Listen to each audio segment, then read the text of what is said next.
ADVJus Podcast.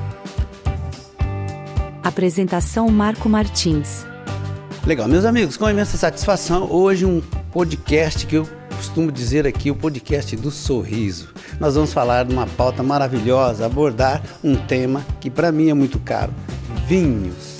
Isso mesmo, nós vamos falar a respeito de vinhos, rótulos, variedades e harmonização. Por isso eu já peço que você fique aqui nos acompanhando. Para tanto, eu estou recebendo aqui no estúdio do ADVJus TV o meu parceiro de ADVJus, o Francisco Lopes, né? Ele é do La Bottiglia, que há tanto tempo já está aqui conosco.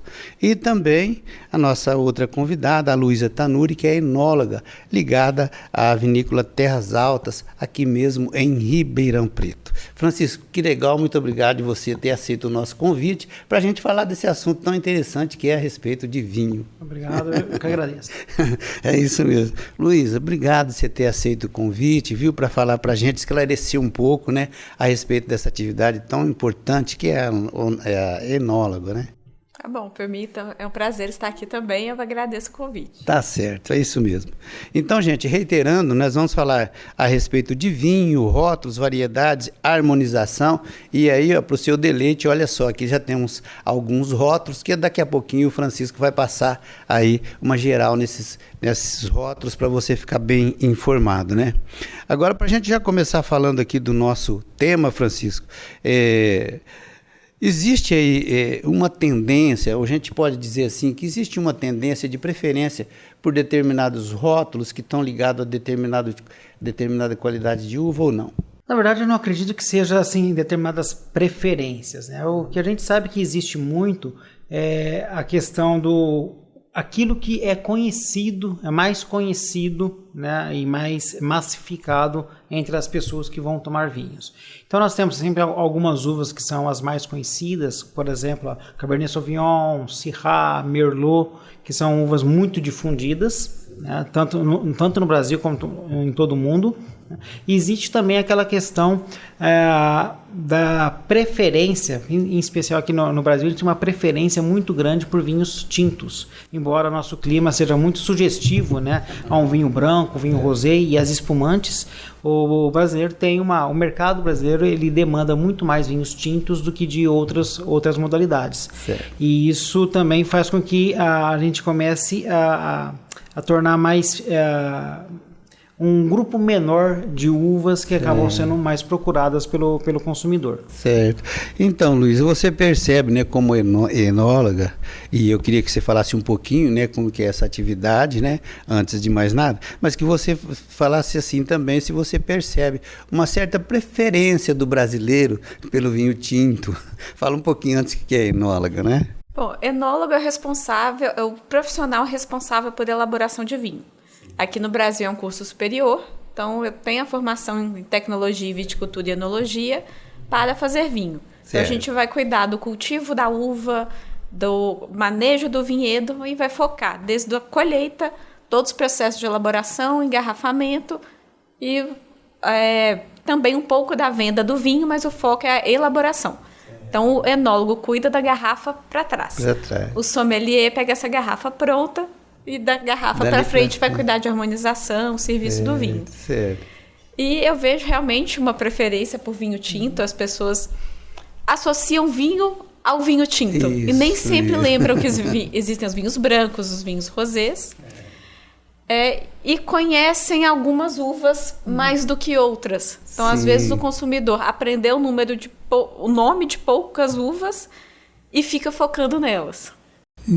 Impressionante como que isso é uma grande realidade, né? A pessoa conhece 2, 3 uvas e aí a partir dali ele tem aquela preferência, ou pelo menos ele cita, né? E essa preferência ela pode ser ao contrário, né? Muitas vezes a pessoa acabou tendo a experiência de provar um vinho não muito bom de uma determinada uva e a culpa do vinho não ser bom não necessariamente é do produto, e sim da uva, né? Isso na cabeça do consumidor. E essa essa má experiência com um determinado vinho não muito bom faz com que ele não goste, por natureza, daquela determinada uva. É impressionante. E, na verdade, isso a culpa não é do fruto, né? Ele é só uma matéria-prima para que o homem, né, o enólogo, ou até mesmo o método, né, a escolha estratégica da vinícola, ela adota para fazer determinado produto. Francisco, se a gente fosse enumerar aí, né, pelo menos 5 nacionalidades aí, onde tem 5 países, né, onde se pratica a vinicultura, e seria assim, se a gente colocasse num tipo de um top 5 lá, né, evidentemente que eu já sei pelo menos 3, Portugal, né, Itália, mas se a gente colocasse pelo menos 5, e França, né, você acha que pelo menos 5, o Brasil estaria ali? Acho que depende muito de como a gente vai tratar. Tá? Se a gente for pegar a média do consumo aqui no Brasil, né, posso afirmar que o Brasil não está entre os 5 primeiros. Que pena. Tá? O consumidor brasileiro, ele é muito fã, né, muito por questões comerciais de preço, né? Os vinhos mais vendidos no Brasil hoje, não necessariamente nessa ordem, mas vão ser Portugal, Chile, na verdade Chile é o primeiro, né? Sim. Chile, Portugal e Argentina.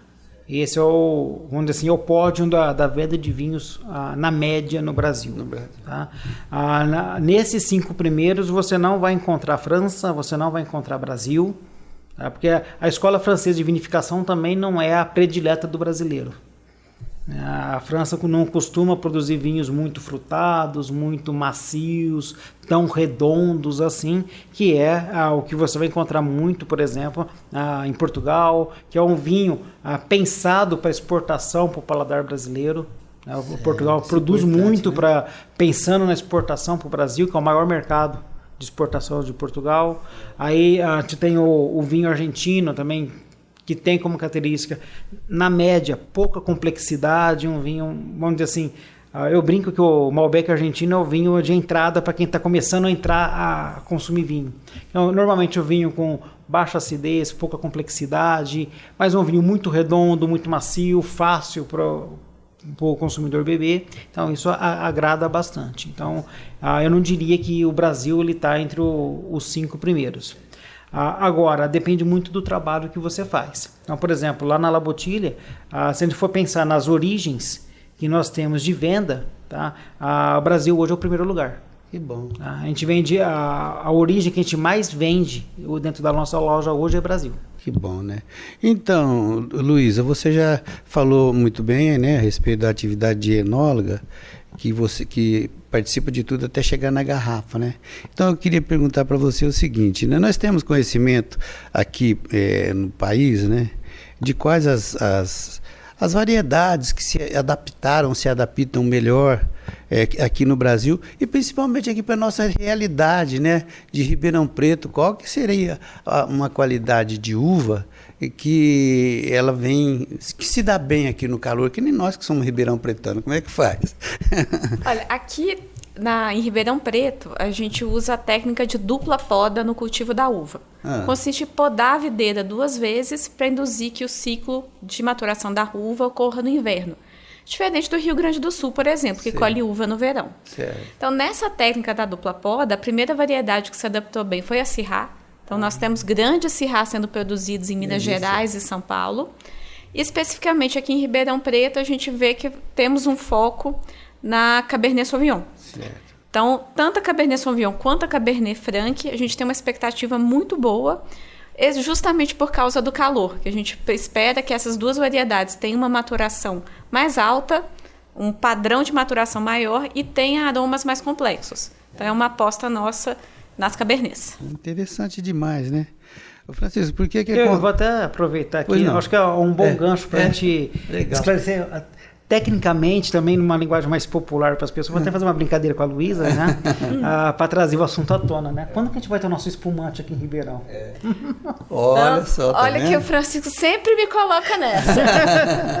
Então, um vinho espumante é um vinho mais refrescante. Isso.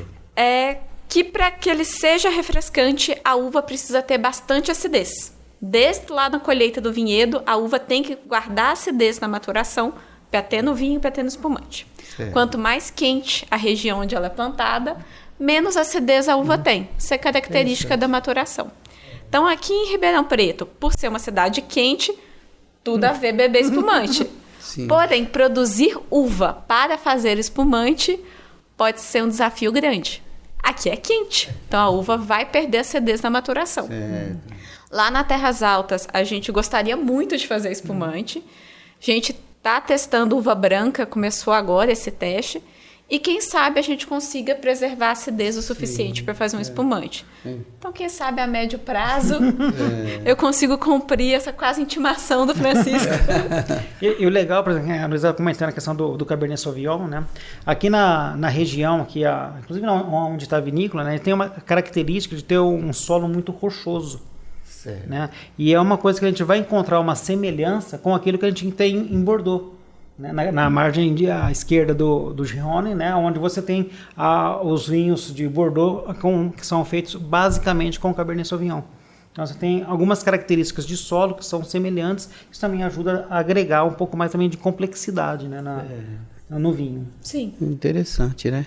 Então, eu ia te perguntar uma outra coisa, que agora chegou a minha vez, né? De perguntar para você o seguinte, né? Por que tem, às vezes a pessoa, principalmente aquele mais, tá assim, de uma forma incipiente ali, gostando de tomar vinho, tá mudando o paladar e tal, e ele costuma ser um pouco fiel, às vezes, a alguns rótulos, né? Ele chega ali, eu quero esse aqui, eu quero o Trapiche, eu quero tal vinho, né? Quero o Brunello. E, de repente, ele chega no La Bottiglia, ou às vezes até numa outra boutique de vinho, e aquele rótulo simplesmente desapareceu. E ele queria aquele, mas realmente não está mais disponível. Por que isso acontece? Na verdade, assim, existem algumas questões, né? Quando você fala, por exemplo, de uma loja especializada, normalmente essa loja ela não vai contar com aqueles rótulos tão comerciais, né, que são aqueles rótulos que você vai encontrar com mais facilidade nos supermercados. Tá? O que difere uma coisa da outra? Né? Nada contra, né? O vinho comercial tem sua importância, é muito importante. Tá? Até para ajudar as pessoas, né, que estão realmente, como você disse, entrando no consumo de vinho. Né? Só que o vinho que tem uma característica mais comercial, ele começa tendo uma alta produtividade. Tá? E a alta produtividade, ela pressupõe, tá? A gente diz desde lá da videira. Então, ou seja, a videira ela vai ter que ter uma quantidade de produção de quilos por planta muito elevada para que você consiga atingir o volume de produção esperado. Né? E aí a gente sempre brinca, né? Aí a matemática nos ensina que quanto maior o denominador, menor o resultado. Né? E o que acontece? A capacidade que a videira tem de nutrir a planta, os frutos, né? Os frutos com os nutrientes, ela é a mesma. Então, se você tem uma vinícola que produz 10, 15 quilos por planta, você vai pegar todos aqueles nutrientes e dividir por 10 ou 15. Tá? Se você tem uma vinícola que produz 1 ou 2 quilos por planta, você vai pegar aqueles mesmos nutrientes e dividir, sei lá, por 1 ou por 2. Então você vai ter um fruto muito mais concentrado e que, consequentemente, vai permitir a elaboração de um vinho muito melhor. É verdade. Tá? Então, tem essa diferença desse vinho mais comercial para um vinho mais, vamos chamar assim, artesanal, não que essa seja a palavra completa, né? Se tiver uma palavra aí, você me ajuda. Um vinho mais trabalhado. Mais trabalhado, um vinho mais elaborado. Né? Então, isso vai trazer uma diferença muito grande. Tá? E quando você tem um vinho que é muito comercial, ele vai, sem dúvida nenhuma, ter um valor mais baixo, né? E o foco de venda, tanto do produtor quanto do distribuidor desse vinho, são para grandes redes varejistas. Porque você vai produzir e o distribuidor vai comprar, ou o importador, né, vai comprar milhares de caixas do mesmo rótulo, ele precisa ter uma vazão muito grande desse rótulo, que só as grandes redes varejistas vão ser capazes de suprir. Certo. Tá? E aí, com relação ao preço, para quem é uma loja especializada, não vai ter condições de suprir volume de compra que consiga permanecer num preço competitivo, tá, com as grandes redes. Então, em suma, né, é muito uma questão comercial. Tá? Então, se você pegar uma loja especializada, muito provavelmente ela não vai ter condições de vender o mesmo vinho, tá, num preço igual ou menor que um supermercado. Tá? E por um outro motivo, é tudo questão também da política de preços das grandes redes varejistas. Então, a grande rede ela pode trabalhar com uma margem praticamente zero ou até mesmo no prejuízo em algum item, porque ela está compensando isso com outro produto. É isso mesmo. Então, no final do mês, Entendi. a margem média do varejista está garantida. Entendi. No caso de quem é uma loja especializada em vinho, não pode trabalhar com uma margem negativa, porque senão não tem amanhã. Verdade, é isso mesmo. Luiz, agora para a gente mudar um pouquinho, inclusive isso aqui a gente comentou nos bastidores ali, né? Ó, altitude e temperatura são realmente 2 ingredientes para uma boa produção vinícola, né? Ou a tecnologia também já vem trabalhando nesse sentido de mudar isso? O que você acha?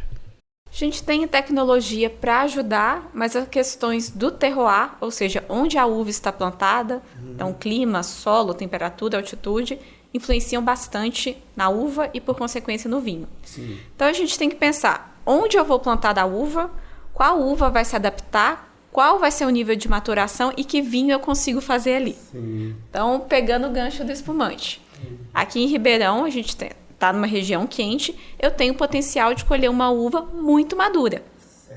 Que essa questão do sol vai ajudar a ter fotossíntese para ter açúcar, vai ter a maturação dos compostos que são de interesse na vinificação. Então, a gente consegue colher a uva bem madura, que vai me dar um vinho tinto mais encorpado, mais trabalhado, com teor alcoólico geralmente mais alto. Sim. Então, o terroir é para fazer tintos potentes. Certo. O clima da cidade nem sempre é propício para beber tintos potentes. A gente tem que ligar o ar-condicionado antes. Então, preciso respeitar o terroir. Fazer uma uva para espumante aqui pode ser muito difícil, mas consigo ter uma uva que vai me dar grandes vinhos tintos. Vai chegar lá, né? Tomara. Vai ser um desafio. Pode até demorar, mas acaba chegando, né? Francisco, agora na observação sua que você fez, né? Eu perguntei a respeito justamente porque que não tem uma continuidade do rótulo, você falou mais ou menos superficialmente, e você deu uma outra explicação de um outro assunto também que é bastante interessante. Mas uma coisa que inclusive você mesmo já me falou, da diferença, por exemplo, do mesmo rótulo do supermercado que está lá na boutique de vinho. E você sempre disse o seguinte, né? É muito importante tanto o transporte como o cuidado no transporte, né? Que provavelmente na grande rede de distribuição não vai ter, estou certo? Assim, é difícil a gente falar assim, da grande rede de distribuição, assim, de forma vamos generalizar um pouco mais a questão do mercado. Né?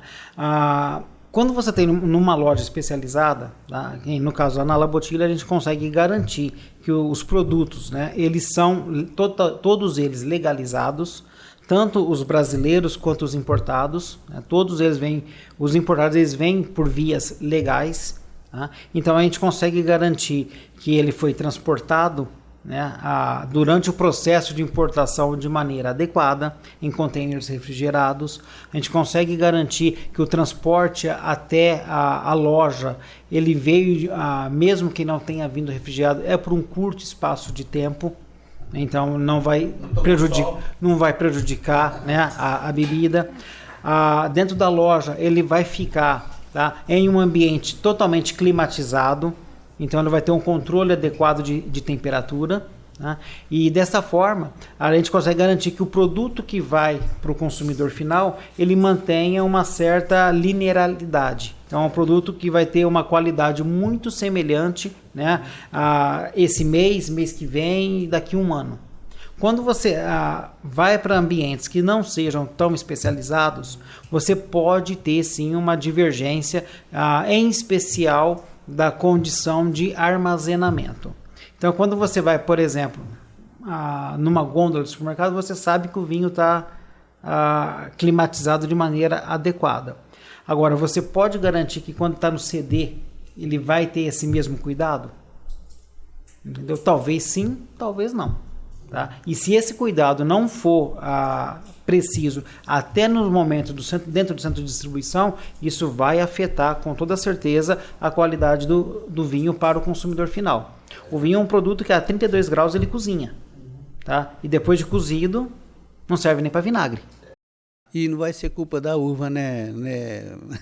Às vezes a vinícola entregou um produto bem feito na garrafa, mas que ficou esquecido num local quente por muito tempo. Não, e além disso, é como eu estava falando, a pessoa, porque vinha, que uva é essa? Essa é Cabernet Sauvignon, nossa, que ruim, não gostei. E na verdade foi por causa de todo o processo que não foi feito de uma maneira adequada, né, Luiz? E muitas vezes você tem, né, alguns rótulos que realmente são extremamente massificados, que são produzidos muitas vezes com o que sobrou da colheita, daquilo que não foi aprovado para um vinho melhor e que vai trazer uma qualidade bem mais baixo e uma qualidade bem inferior àquilo que normalmente você imaginaria, e isso pode fazer com que você se desagrade, né, do produto. Certo. Como que um vinicultor, né, ou aquele que está querendo investir, Luísa, e de repente ele tem uma preferência por uma uva que não é daqui do Brasil? Eu falei agora mesmo, só assim, em termos de exemplo, eu quero cultivar a Pinot Noir, né? O que ele tem que fazer? Ele vai no Rio Grande do Sul lá comprar essas mudas, ele pode importar, como que funciona isso? Tem que comprar aqui no Brasil, porque a parte de importação de produto vegetal mexe em várias legislações que vai ser complicado. Sim. Então, temos produtores de muda no Brasil. Certo. Temos em Minas Gerais, em São Paulo, eu acredito que tem alguém começando o processo, mas em Minas tem vendedores que já estão há muito tempo no mercado e muita coisa no Sul. Sim. Então, eles pegam matrizes, geralmente europeias, cultivam os vinhedos no Brasil e fazem a produção da muda. Que a uva a gente usa muda enxertada, vem a raiz de uma espécie resistente a doenças do solo, excesso ou falta de água, e em cima dela, enxertada, vem a variedade produtiva. Então você já pega a muda pronta para o plantio. Então a gente tem uma produção muito bem feita aqui no Brasil, várias empresas. Legal demais. Francisco, agora é rapidinho, tá, para você responder para mim. Como proceder para nunca errar numa harmonização? Aí é difícil responder isso de forma muito rápida. Existem várias técnicas, né? E vários conceitos que podem ser utilizados, né? Mas para responder de forma bem rápida e bem objetiva, né? A melhor harmonização é daquilo que você gosta de comer com aquilo que você gosta de beber. Certo. Né? O melhor rótulo é aquele que você gosta. Aquele que você gosta. E o vinho, acho que a melhor forma de você harmonizar o vinho é muito mais com o momento, tá, do que até mesmo com a própria comida. Sim. Então, aquele vinho que te atenda aquele momento da sua vida, aquele momento que você está passando com amigos, com família, né? Eu acho que, ou até mesmo sozinho, né? Eu acho que essa é a melhor harmonização. A melhor forma, né? Ô Luiz, agora do cultivo ao engarrafamento, né, que é a sua parte ali, essa trajetória ela é bem sensível também, tem bastante chave aí, né? Bastante formas e bastante procedimentos a serem observados. Sim, o vinho é uma bebida viva que passa por bastante transformações microbiológicas, desde a fermentação alcoólica, por exemplo, né? O açúcar virar álcool. Então, a gente tem que tomar cuidado com esses processos para que a levedura que está fazendo o processo, outros micro-organismos, bactérias, atuem só de forma planejada. Certo. Para não ter contaminação de outros micro-organismos, tem que ter muito cuidado com a temperatura, inclusive nessas fases.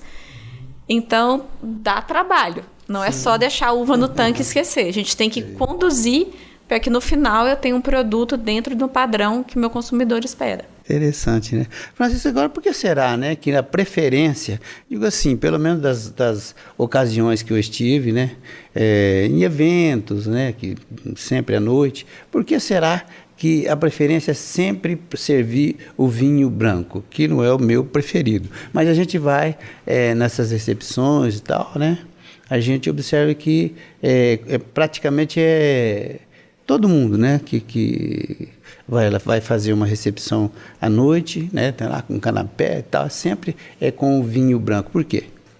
Eu acho que tem dois motivos principais, né?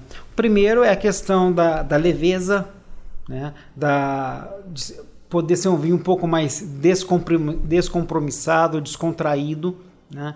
E eu acho que isso combina bem com uma recepção, é uma coisa mais, não que seja despojada, né? Mas acho que é um pouco mais tranquilo e mais sem tanto compromisso. O segundo ponto, né, também tem muito a ver com vamos chamar assim, a harmonização, tá, com aquilo que está se servindo. Então, se você pegar, por exemplo, um canapé, uma comida um pouco mais leve, se você vai acompanhar isso com vinho tinto, você pode, na melhor das hipóteses, né, ter uma sobreposição do vinho com relação ao alimento, e aí você só sente o vinho e não sente o alimento, ou dependendo daquilo que está sendo servido, você pode ter, inclusive, casos de desarmonização. Tá? Então, pensa, por exemplo, se você está servindo um ceviche de entrada, se for serviço com vinho tinto, você vai estragar tanto o ceviche quanto o vinho. Que vai ser aí é um caso clássico, por exemplo, de desarmonização. O vinho atrapalha a comida e a comida atrapalha o vinho. Então, você vai proporcionar uma experiência muito desagradável pro convidado. Então, esse é um dos principais motivos que se opta em recepções por ser ou espumante, né, ou um vinho branco. A espumante é a grande coringa, né? Então, a espumante ela combina bem com recepção, com festas. Eu costumo indicar muito espumante para churrascos e feijoadas, embora as pessoas achem um pouco estranho, né? Mas a experiência de comer uma feijoada acompanhada de um espumante, quem fizer essa experiência, com toda certeza vai ficar muito mais feliz do que acompanhá-la com vinho tinto, com uma cerveja ou com qualquer outra bebida. É isso mesmo. Agora, eu gostaria que você falasse, por favor, Luísa, né, um pouquinho a respeito da vinícola Terras Altas, né, do rótulo de lá, e as pessoas que gostariam, por exemplo, de ir lá conhecer, né, o que você tem de falar de legal aí, que eu sei que né, a respeito da vinícola Terras Altas, que é aqui em Ribeirão Preto. Isso. Então, o projeto começou em 2016 e a gente teve o plantio das primeiras videiras em 17, com a primeira colheita em 19. A partir de 2021, o vinho é 100% feito aqui na cidade, que foi quando a nossa vinícola própria foi construída. Certo. Então, hoje a gente cultiva a uva e faz o vinho 100% em Ribeirão Preto. Hoje a gente tem plantado 3 uvas tintas, que é a Syrah, Cabernet Sauvignon e Cabernet Franc. E agora, em 2025, a gente implantou a Chenin Blanc, que é a nossa primeira uva branca. Certo. Então, no mercado, hoje a gente tem a linha de Syrah, que é a linha Entre Rios, uma opção sem passagem por barrica, que é o terroir, mais leve, mais fácil de beber. O Equilíbrio, que é um vinho que tem uma breve passagem por barrica, então tem um pouco mais de complexidade. A linha Evolução, que é o nosso vinho ícone, que é o vinho 100% barricado, feito de Syrah e bem gastronômico, já pede uma refeição. O Amplitude 25, que é um Cabernet Sauvignon mais intenso também. E o Cava do Bosque, que é um rosé mais leve, descontraído. Certo. E o nome é homenagem à Cava do Bosque. Legal. Então aqui em Ribeirão Preto combina bem. Francisco, e agora eu vou perguntar para você, né? Nós estamos chegando aí... vizinho já das festas de final de ano. E o que a La Bottiglia preparou lá, que a pessoa fala assim, eu quero ir lá conhecer, eu quero ver o que tem na La Bottiglia, o que a gente pode falar aí de promoção, de oferta, né? Tanto de vinho, que eu sei que não é só vinho que tem lá. A gente está com um portfólio bem extenso, né? Hoje a gente já tem cerca de 600 rótulos na nossa carta de vinhos, né? São 28 origens, né? Diferentes. Os principais países produtores do mundo nós temos exemplares. Então nós temos desde vinhos de entrada, que começam em cerca de R$40, até grandes ícones internacionais, né, que o céu é o limite, né? Inclusive alguns que a gente só pega por encomenda. Que a gente não tem, a gente trabalha com importador, mas a gente não tem disponível em loja. E a gente tem muitos outros produtos. A gente tem panetones, tanto brasileiros quanto importados. Temos uma linha com Pandoro, Chocotone, Panetone clássico com receitas italianas, que são exclusivos nossos na cidade. Então a gente tem alguns chocolates, algumas coisas um pouco diferentes também que servem para presentear. Temos uma pequena linha de whiskies e licores também disponíveis. Então alguns itens culinários, então a gente trabalha com produtos trufados, com massas recheadas, uma linha de queijos e salames, presuntos. Tem uma variedade bem grande. Bem grande. As promoções, assim, elas vão muito de acordo com caso a caso. Tá? A gente tem nosso programa de fidelidade, que premia com descontos específicos, né? E progressivos. Então a gente dá 1% de desconto para cada mês consecutivo que o cliente compra conosco. Está limitado a 12%. Certo. E quem assiste ao ADV Jus que vai lá comprar um vinho tem quantos por cento de desconto? Tem 5% de desconto. Já é uma grande coisa, uma grande conquista. A pessoa que quer visitar, né, a vinícola Terras Altas aqui em Ribeirão Preto, ela pode? Como que ela faz? Ela está aberta ao público? Isso, está aberto. A gente tem um passeio todo sábado e domingo às 11 horas da manhã. Conhece o vinhedo, a área de produção do vinho e degusta 3 rótulos, só agendar pelo nosso site. E a gente tem um restaurante que opera sábado e domingo para almoço, sempre com reserva. E também tem a possibilidade para fazer evento corporativo durante a semana. Que legal. Francisco, e a pessoa que quer ir no La Bottiglia, eu sei que o endereço é um endereço bom, mas é um endereço para quem não conhece bem Ribeirão Preto, às vezes a pessoa se perde. Qual é a fórmula mais fácil para ele chegar até a loja? O jeito mais simples é colocar no seu aplicativo de mapa, né? La Bottiglia Olhos d'Água. Né? La Bottiglia Olhos d'Água, porque tem aquela outra rua que não atravessa para lá, né? Isso, na verdade a rua ela começa, né, ela tem um pedaço muito pequeno, né, de uns 30, 40 metros, aí ainda tem uma fazenda e depois ela continua para cima. Então muitas vezes se você colocar o endereço, pode ser que o aplicativo de mapa te leve para o lugar errado. Isso. Então colocando o nome da loja no aplicativo de mapa não vai ter erro. Então é melhor colocar lá, né, certinho, La Bottiglia Olhos d'Água, né? Que aí vai levar certinho lá. Meus amigos, eu falei aqui a respeito hoje de vinho, né? Vinho, rótulos, variedades e harmonização no podcast do ADV Jus que você já está acostumado a acompanhar comigo, tá? Para tanto eu recebi aqui meu convidado, parceiro já de tanto tempo, Francisco Lopes, né? Que ele é do La Bottiglia, onde você encontra os melhores rótulos e também a companhia do Zé Carlos. Olha, e a outra convidada minha é a Luísa Tanuri, que é ligada ao Terras Altas, né? A vinícola aqui de Ribeirão Preto. Eu quero agradecer muito a presença, muito obrigado, viu? De ter aceito o meu convite de participar aqui comigo desse assunto tão interessante a respeito de vinho. Muito obrigado, tá? Você fique aqui, em breve voltaremos com mais um podcast do ADV Jus, o Number One. Com os trabalhos técnicos de William Silva e Milmar Martins. Apresentação Marco Martins. Muito obrigado pela sua audiência.